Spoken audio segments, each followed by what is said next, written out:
ভুঁড়ি বা পেটের মেদ শুধু সৌন্দর্যের নয়, স্বাস্থ্যের জন্য বড় সমস্যার কারণ হয়ে দাঁড়ায়। অনেকেই নিয়মিত ডায়েট করেন, ব্যায়াম করেন, জল বেশি খান, স্বাস্থ্যকর নানা টোটকা মেনে চলেন, তবুও ভুঁড়ি যেন কিছুতেই কমতে চায় না। ভুঁড়ি লুকিয়ে কি চলা সম্ভব সবসময়? এক যুদ্ধ, যা অনেকের ক্ষেত্রেই রোজের সঙ্গী। পোশাক বাছাই করা থেকে শুরু করে হাঁটাহাঁটি, ছোটাছুটি সবেতেই বাধা হয়ে দাঁড়ায় পেটের চর্বি। এর ফলে আত্মবিশ্বাসে ঘাটতি আসে। আবার ডায়াবেটিস, হৃদরোগ, উচ্চ রক্তচাপের মতো গুরুতর রোগের ঝুঁকিও বেড়ে যায়। কিন্তু কেন মেয়েদের ভিড় জমে তলপেটে? এর নেপথ্যে রয়েছে কিছু কারণ, যেগুলো নিয়ে খুব বেশি আলোচনা হয় না। কি কারণে বাড়ছে ভুঁড়ি, কিভাবে বা কমবে, চলুন জেনে নেওয়া যাক ভিডিওটিতে। তাই অবশ্যই ভিডিওটি দেখুন সম্পূর্ণ শেষ পর্যন্ত।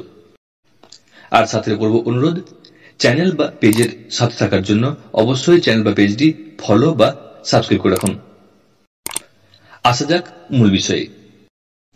কাজে বেরোনোর আগে প্রোটিনে ভরপুর প্রাতরাশ না করা। ওজন বেড়ে যাওয়ার নেপথ্যে অন্যতম কারণ হল প্রাতরাশ না করা। তাড়াহুড়োতে অনেকেই কেবল চা কফিতে চুমুক দিয়ে অফিসে বেরিয়ে পড়েন। প্রাতরাশ না করে কেবল ক্যাফিনযুক্ত পানীয় দিয়ে সকালটা শুরু করলে শরীরে কর্টিসল হরমোনের মাত্রা অনেকখানি বেড়ে যায়।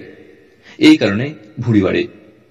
এই সমস্যা দূর করতে প্রোটিন সমৃদ্ধ খাবার খেতে হবে প্রাতরাশে। প্রাতরাশে বেশি মাত্রায় প্রোটিন থাকলে শরীরে হরমোনের ভারসাম্য ঠিক থাকে এবং রক্তে শর্করার মাত্রা নিয়ন্ত্রণে থাকে। এর পাশাপাশি সারাদিনে ভুলভাল খাওয়ার প্রতি ইচ্ছেও কমে। যদি শুধুমাত্র প্রোটিন খেয়ে দেখেন কিছুক্ষণের মধ্যেই ধকল হচ্ছে, তাহলে প্রাতরাশে প্রোটিনের সঙ্গে অল্প পরিমাণে কার্বোহাইড্রেট যেমন ওটস, হোল গ্রেন পাউরুটি খেতে পারেন। খাবার পর হাঁটাহাঁটি না করা। কাজের চাপে অনেকে অফিসের ডেস্কে বসেই দুপুরের খাবার খান। খাওয়া শেষ করেই সঙ্গে সঙ্গে মিটিংয়ে ঢুকে পড়েন। এই কারণে কিন্তু বদহজম, গ্যাসের সমস্যা হয়। রক্তে শর্করার মাত্রা বেড়ে যায়। মেদ জমতে শুরু করে পেটের আনাচে কানাচে। দুপুরে বা রাতে খাওয়া দাওয়ার পর 10 থেকে 15 মিনিট হালকাভাবে হাঁটাহাঁটি করা ভীষণ স্বাস্থ্যকর। রাতে খাবার পর কেবল গরম জল আর দুপুরে খাওয়ার পর লেবু চা, আদা চায়ে চুমুক দিতে পারেন। খাওয়ার সময় অতিরিক্ত চিনি আছে এমন কোনো পানীয়ে চুমুক দেবেন না। মেদ ঝরাতে অনেক কসরত করা হয়, তবে এবার রোজের জীবনে সামান্য এই দুটি বদল করে দেখতে পারেন।